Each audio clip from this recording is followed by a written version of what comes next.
बच्चों, पिछली कक्षा में आपने पढ़ा था कि किस प्रकार कैकई भरत की दीनहीन दशा को देखकर अत्यधिक दुखी होती है और अनुताप करती हुई कैकई आगे कहती है, श्रीखंड आज अंगार चंड है मेरा, तो इससे बढ़कर कौन दंड है मेरा। पट के मैंने पद पाणी मोह के नद में, जन क्या क्या करते नहीं स्वप्न में मद में। हाँ दंड कौन क्या उसे डरूंगी अब भी, मेरा विचार कुछ दया पूर्ण हो तब भी। हाँ दया हंत वह घृणा, आह वह करुणा, वह तरणी सी है आज जानवी वरुणा। सह सकती हूँ चिर नरक सुने सुविचारी, पर मुझे स्वर्ग की दया दंड से भारी। लेकर अपना यह कुलिश कठोर कलेजा, मैंने इसके ही लिए तुम्हें वन भेजा। अब इसका अर्थ देखते हैं। कैकई कहती है कि जो श्रीखंड यानी चंदन, जो चंदन की तरह शीतल मेरा पुत्र था, वह आज अंगारे की तरह चंड मतलब भयंकर और प्रचंड हो गया है। तो इससे बढ़कर कौन दंड है मेरा। तो इससे बढ़कर एक माता के लिए क्या दंड हो सकता है कि उसका शीतल और सुशील पुत्र भयंकर और प्रचंड हो जाए।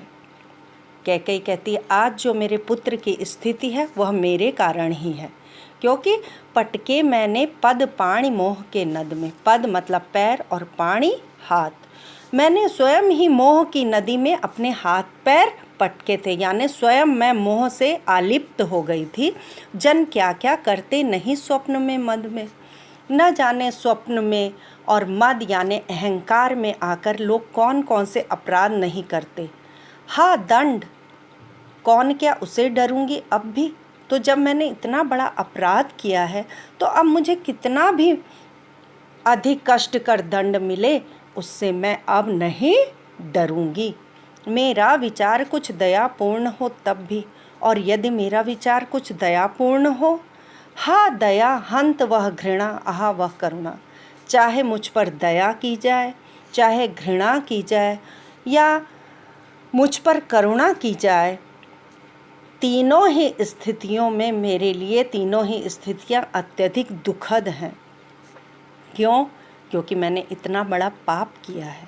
वह तरणी सी है आज जानवी वरुणा, जो मेरा जीवन जानवी यानी गंगा नदी, स्वर्ग की नदी गंगा के समान शांत और पवित्र था, वही मेरा जीवन नर्क की नदी वैतरणी के समान हो गया है।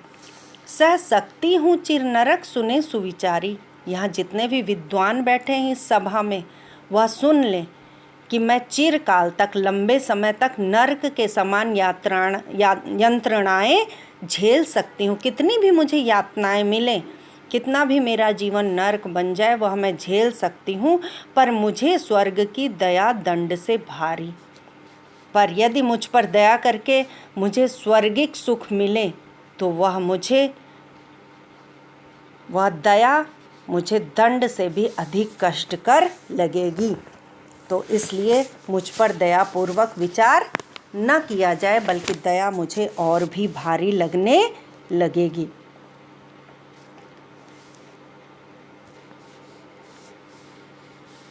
लेकर अपना यह कुलिश कठोर कलेजा, मैंने इसके ही लिए तुम्हें वन भेजा। कुलिश मतलब वज्र। हे राम, मैंने अपने वज्र जैसे कठोर हृदय को देखकर, क्योंकि माता का हृदय तो कोमल होता है, वात्सल्य से भरा होता है, किसी माता का हृदय इतना कठोर कैसे हो सकता है। इसीलिए कैकई अपने हृदय के ही विषय में कहती हैं कि वज्र जैसे कठोर कलेजे को लेकर ही मैंने इसके ही लिए तुम्हें वन भेजा। मैंने इस भरत के कारण ही तुम्हें वन भेजा था कि भरत को राजगद्दी मिले और वह सम्राट बन जाए। तो भरत को राजा बनाने के लिए ही तुम्हें मार्ग से हटाने के लिए मैंने वन भेजा था।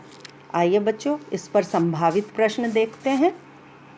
कैकई कौन से दंड के विषय में कहती है और इससे बढ़कर और मेरे लिए क्या दंड हो सकता है। कैकई कहती है कि यदि मेरा चंदन के समान शीतल पुत्र आज अंगारे के समान भयंकर हो गया है, तो किसी भी माता के लिए इससे बढ़कर और क्या दंड हो सकता है। श्रीखंड एवं कुलिश शब्दों के अर्थ बताइए। श्रीखंड का अर्थ है चंदन और कुलिश का अर्थ है वज्र। मोह की नदी में हाथ पैर किसने पटके थे? मोह की नदी में कैकेयी ने स्वयं हाथ पैर पटके थे। कैकेयी का जीवन आज कैसा हो गया है?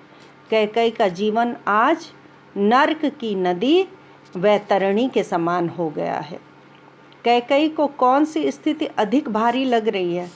कैकेयी कहती है कि यदि मुझ पर कुछ दयापूर्ण विचार करके मुझे स्वर्गिक सुख मिले तो वह मुझे दंड से भी भारी लगेगा। कैकेयी ने राम को वन क्यों भेजा? कैकेयी ने अपने पुत्र भरत को राजा बनाने के लिए ही राम को वन भेजा। अब इसके आगे का अंश हम अगली कक्षा में पढ़ेंगे।